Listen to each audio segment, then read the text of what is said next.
Rồi hello anh em nha. Hôm nay là ngày thứ hai anh em mình ở chân cầu Mỹ Lợi nha anh em. Nói chung là ngày thứ hai là giống như cái hành trình của mình, còn ngày hôm nay là ngày chủ nhật anh em. Hôm qua ngày thứ nhất, hôm nay ngày thứ hai á. Hôm nay ngày chủ nhật nên anh em ra cũng đông lắm nè. Mấy cái trụ bên kia kìa.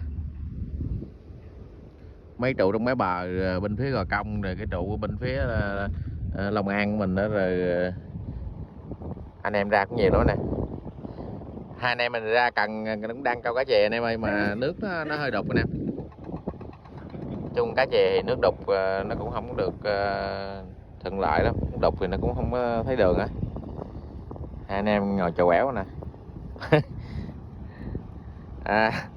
Buổi hiếu anh Ba Lộc. Ngồi chào thời anh ơi. Rồi xíu nữa có gì hay mình up lên cho anh em xem chơi nha. Cảm ơn anh em. Anh ngồi chán đời quá.